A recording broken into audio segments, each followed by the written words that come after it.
బంగ్లాదేశ్‌లోని జల్‌ఖాతి జిల్లాలో 1994లో ఉస్మాన్ హాదీ జన్మించాడు. చిన్నప్పటి నుంచే ఉద్యమ భావజాలంతో ఉండే ఉస్మాన్ విద్యార్థి నాయకుడిగా ఎదిగాడు. గతేడాది జూలైలో అవామీ లీగ్ నేత, నాటి ప్రధాని షేక్ హసీనాకు వ్యతిరేకంగా జరిగిన తిరుగుబాటులో కీలక పాత్ర పోషించాడు. ఆ ఉద్యమం నుంచే పుట్టుకొచ్చిన ఇంక్విలాబ్ మంచ్ రాజకీయ సంస్థలో కన్వీనర్‌గా కీలక బాధ్యతలు చేపట్టాడు.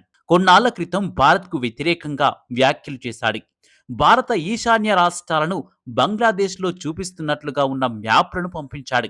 గత ఏడాదిన్నర కాలంగా అటు బంగ్లాదేశ్‌లో మహ్మద్ యూనస్ నేతృత్వంలోని తాత్కాలిక ప్రభుత్వం, ఇటు భారత్‌లో నరేంద్ర మోడీ ప్రభుత్వం పలుమార్లు హై కమిషనర్లను పిలిపించుకోవడం, పరస్పర ఆరోపణలు, ప్రత్యారోపణలు, వివిధ అంశాలపై ప్రకటనలు చేయడం వంటి పరిణామాలు చోటు చేసుకున్నాయి.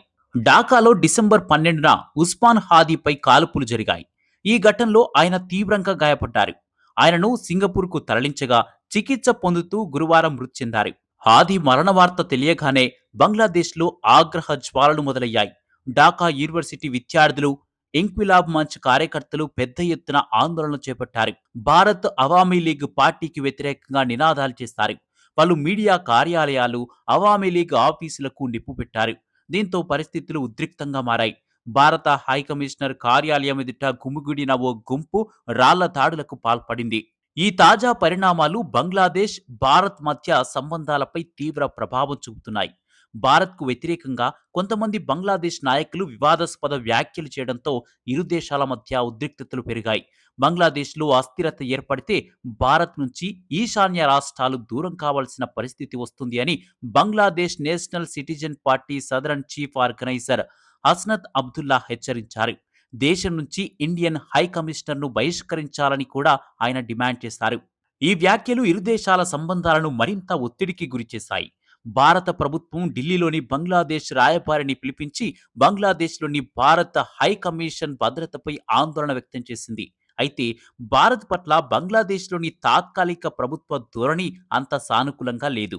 బంగ్లాదేశ్ విదేశాంగ మంత్రిత్వ శాఖ సలహాదారు మహమ్మద్ తౌహీద్ హుస్సేన్ బుధవారం నాడు 1971 విముక్తి పోరాటంలో బంగ్లాదేశ్ పాత్రను భారత్ ఎప్పుడూ తక్కువ చేసి చూపుతోంది అని ఆరోపించారు. బంగ్లాదేశ్ స్వాతంత్ర సమరయోధులు లేకుండా ఈ విజయం సాధ్యమయ్యేది కాదని తౌహీద్ హుస్సేన్ అన్నారు. భారత వ్యతిరేకి అయిన రాడికల్ నేత షరీఫ్ ఉస్మాన్ హాదీ హత్య తర్వాత బంగ్లాదేశ్లో హింసాత్మక నిరసనలు చెలరేగాయి. ఈ నేపథ్యంలో హిందూ యువకుడి మూక హత్య మరింత ఉద్రిక్తతలకు దారితీసింది. స్క్వేర్ మాస్టర్ బరి ప్రాంతంలో ఫ్యాక్టరీలో పనిచేస్తూ తన కుటుంబాన్ని పోషించుకుంటున్నాడు దీపు చంద్రదాస్. అయితే ఇస్లాంకు వ్యతిరేకంగా అతను వ్యాఖ్యలు చేశాడంటూ స్థానికంగా ప్రచారం జరిగింది. దీంతో ఆగ్రహించిన స్థానికులు మత వ్యతిరేక నినాదాలు చేస్తూ అతన్ని ఫ్యాక్టరీ ఆవరణలోనే చితకబాది అతి కిరాతకంగా హత్య చేసి హైవేపై అతని మృతదేహాన్ని తగలబెట్టారు. తన కుటుంబానికి ఏకైక ఆధారం తన కొడుకేనంటూ, అలాంటోడిని భయానకంగా చంపారంటూ జరిగిన ఘటనను వివరిస్తూ దాస్ తండ్రి రవిలాల్ కంటతడి పెట్టాడు. ఇది మన దేశ చరిత్రలో అత్యంత కీలకమైన ఘట్టం. శాంతిని కోరుకోని లాభం చూసే కొద్దిమంది కారణంగా ఈ మార్పు ప్రక్రియ దెబ్బతినకూడదు అని బంగ్లా ప్రభుత్వ ప్రకటన పేర్కొంది.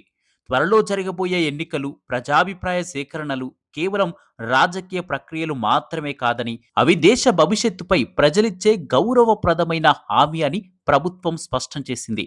ఈ హామీ కోసం ప్రాణాలర్పించిన ఉస్మాన్ హాదీ త్యాగాన్ని గౌరవించాలంటే సంయమనం, బాధ్యత, ద్వేషాన్ని తిరస్కరించే దృఢమైన సంకల్పం అవసరమని తెలిపింది. ప్రస్తుతం బంగ్లాదేశ్లో రాజకీయ అస్థిరత, నిరసనలు పెరగడం మరియు షేక్ హసీనాకు భారతదేశం ఆశ్రయం కల్పించడం వంటి కారణాలతో భారత్పై వ్యతిరేకత పెరుగుతోంది. షేక్ హసీనా నిష్క్రమణ తర్వాత రాజకీయ మార్పుల వల్ల భారత్, బంగ్లాదేశ్ సంబంధాలు ఒత్తిడికి గురవుతున్నాయి. గతంలో ఉన్న సన్నిహిత సంబంధాలు ప్రస్తుతం సవాళ్లను ఎదుర్కొంటున్నాయి. బంగ్లాదేశ్లోని కొన్ని వీసా కేంద్రాలను కూడా మూసివేసింది. ఈ నేపథ్యంలో భారత్ తన సరిహద్దుల్లో భద్రతను పెంచుకొని బంగ్లాదేశ్ పరిణామాలను నిశితంగా గమనిస్తూ సున్నితమైన దౌత్య విధానాన్ని అవలంబిస్తోంది.